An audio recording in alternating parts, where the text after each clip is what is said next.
चेहरों की आमद, उत्तर प्रदेश का जातीय समीकरण, क्षेत्रीय समीकरण, वो जो 2024 की टीस है वो 27 में धुल जाने वाली है सब 6 चेहरों की आमद से। देखिए गरिमा जी, आपने जो शुरुआत की आपने सही बात बोली कि तब से 2024 से लेके काफी चीजें बदल चुकी है। 2 साल हो गए हैं। अगर आप देखेंगे विपक्ष का उस टाइम पे एजेंडा था, पहले उन्होंने, अगर हम यूपी की बात करें तो पहले यूपीए की बात चल रही थी। उन्होंने लगा कि हमारा MY समीकरण चलेगा। वो मुस्लिम यादव से बोला कि वहां पे सिर्फ मोदी योगी समीकरण चल रहा है, तो उनके हाथ से MY भी चला गया। फिर ये लोग चिपक गए पीडीएस से उन्होंने कहीं ना कहीं डिवाइड एंड रूल का ट्राई किया। पर अगर गरिमा जी हम सारे चुनाव देखें 2024 से लेके अभी तक के 3 मुख्य मुद्दे, मैं एज अ नॉर्मल सिटीजन बात कर रहा हूं, not as a BJP spokesperson, ये 3 मुद्दे हमेशा कोई भी पार्टी को दिमाग में ध्यान में रखना पड़ेगा। एक, जनता तुष्टीकरण से बिल्कुल खुश नहीं है। मैं हिंदू मुसलमान की बात नहीं कर रहा हूं, आई एम टॉकिंग कि जनता तुष्टीकरण से खुश नहीं है। दूसरी, महिला के इश्यूज है। महिला सुरक्षा इतना बड़ा इशू है कि हम उनको सिर्फ 2000 रुपए कैश देने से जोड़ दें कि महिला सुरक्षा उससे हो जाएगी ना। एक वन ऑफ द इशू है, that is not the only issue. तीसरा, जंगल राज। जो यूपी की जनता ने समाजवादी पार्टी का जंगल राज देखा है, अतीक अहमद हो या जिस प्रकार से जमीन उठा ली जाती थी, किसी को भी उठा लो, उनका जिस प्रकार से वहां पे माहौल था, आज ये 3 बहुत बड़े मुख्य मुद्दे हैं कि उनके जो पाप है वो धुलने में बहुत समय लगेंगे।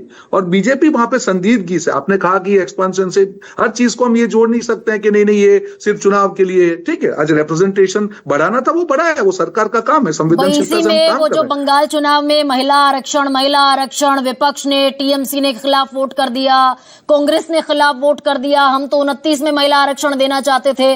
33% आरक्षण की बात करते हैं और महिलाओं का रिप्रेजेंटेशन उत्तर प्रदेश में 10%।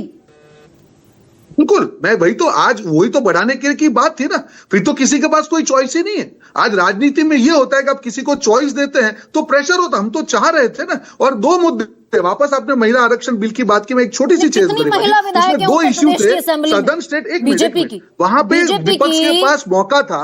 बीजेपी की उत्तर प्रदेश की असेंबली में कितनी महिला विधायक है? मैं आपको वही जो आपने आंकड़ा दिखाया वो बिल्कुल सही है, और मैं इसी को बोल रहा हूं कि किसी को भी ये मौका ना मिले तभी तो ये आरक्षण बिल पेश कर रहे थे। आपने उसका विरोध क्यों किया?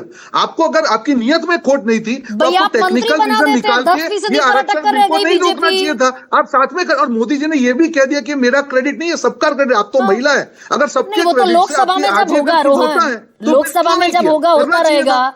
ये मौका आज के कैबिनेट एक्सटेंशन में बीजेपी के पास था। बीजेपी सबके मुंह पर एक साइलेंट तमाचा मारती, 33% महिलाओं को आरक्षण देती। देखिए, तमाचा बांधने की बात है, ये विपक्ष ने मिल के देश की जनता के मुंह पे तमाचा मारा है आरक्षण बिल का विरोध करके। मोदी जी का दुख क्यों था? सदन स्टेट की सीट बढ़ने वाला इश्यू और महिला आरक्षण का इश्यू था, दोनों सॉल्व हो रहे थे और एक साथ हो जाता ना। यूपी में कैबिनेट में 6 महिला चेहरे हैं। मैं आपको वही कह रहा हूं, वापस बोल रहा हूं, अगर मैं वही बोल रहा हूं कि किसी को भी आप जो मुझसे सवाल पूछ रहे हैं वो सवाल ही नहीं बचता। अगर आरक्षण बिल पास हो गया होता तो वो कोई भी पार्टी हो, बीजेपी हो, कांग्रेस हो, उसके पास चॉइस कहां पे? आपको देना ही पड़ेगा। आरक्षण बिल थोड़ी रोक रहा है योगी आदित्यनाथ को कि महिलाओं को आप मंत्री ना बनाएं। कृष्णा पासवान को बनाया। देखिए गरिमा जी, हर पार्टी में हर आदमी का, हर व्यक्ति का, हर समाज का एक वो होता है कि रिप्रेजेंटेशन हो।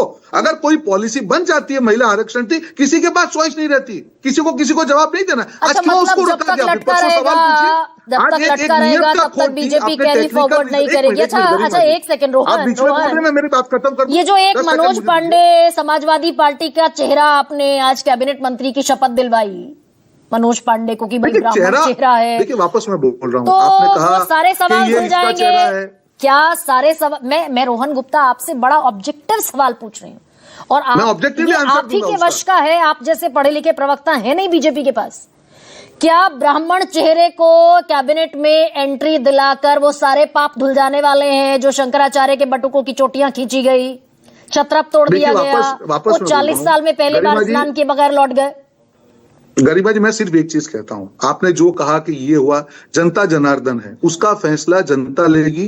अगर बीजेपी की गलती है तो भी जनता डिसाइड करेगी। मैं उतना अहंकारी नहीं हूं कि जनता का जो चीज जनता में आती हो उसको मैं यहाँ पे बैठ के एनालाइज करूं।